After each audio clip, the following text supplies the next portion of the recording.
Welcome back to a special night here on Fox 23 News at 6:30. We are speaking with Tulsa Attorney Clark Brewster, who has been representing Stormy Daniels, who is the adult film star that Donald Trump was the center of the hush money case that President Trump recently just went through. We are in the middle of discussing that. Now we're looking forward. We were looking back at the case. Now we are looking forward.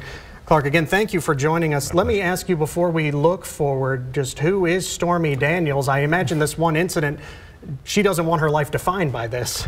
Well, you know, Stormy is a pretty interesting person. I mean, she's had obviously a career in the porn industry. She's been a producer of traditional movies. She's been a director. She's been very actively involved in a lot of things. During the time I was representing her a few years ago, she said, I think I'm going to go to stand-up comedy. And I'm like, Storm, listen, that's not easy. People work 10 years to have 7 minutes. And she started doing a stand-up comedy, and she ended up, I went to one of her shows and she did it for an hour, and the crowd just really loved her, and it was very funny. She is a remarkable person with a great deal of poise.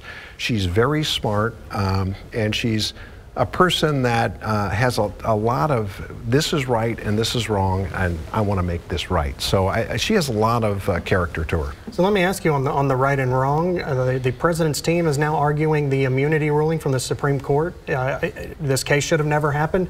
Do you think that the entire trial that you just went through is going to be thrown out? I don't, because the immunity issues deal with things that happen at the time that you're blessed with the immunity. This instance, where the records were altered and changed, or it was at a time when he was running for office. He was not the president.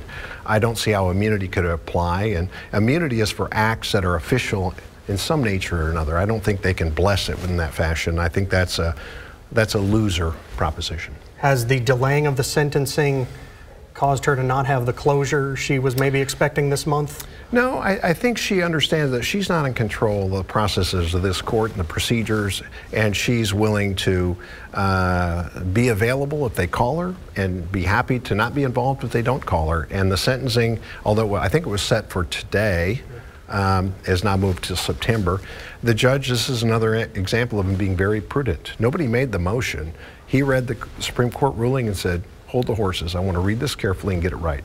So you got to hand that to a judge that does that. So even if he's sentenced or not, how does she move forward from this? And do you all still have more cases? I think she had another pending case. She had several cases that we've handled across the country in multiple jurisdictions. I think we only have a single case left. There's one in Texas that we're defending, and she'll move forward. The Stormy moves forward. She's the kind of person that will find a new opportunity or explore old opportunities and put herself in a position of being successful, I think. Does she fear a second Trump administration, that the Justice Department might go after her? And let me just ask that for you. Do you fear a second Trump administration with the Justice Department coming after you? Well, I would invite them to look at anything I've done. I'm pretty careful about making decisions, and I don't think if they do, they're welcome. I'd cooperate in any way they want to know. I don't think there's an issue. With regard to her, we all fear the unknown. So there's a haunting kind of thought about what happens if they try to come after me in some way or another. There's a couple instances I think she talked to on Rachel Maddow's show about being stopped at the border and being accused of being a felon, that kind of thing. So she is concerned, but I think she'll persevere.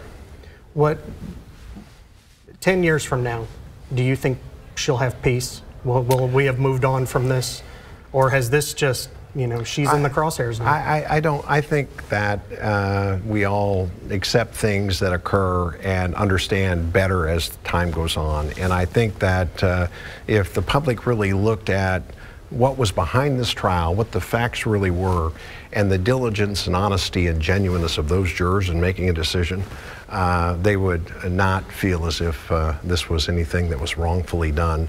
And as we go farther, I think that'll be more clear. And I think she also, she'll find some peace, I'm pretty sure.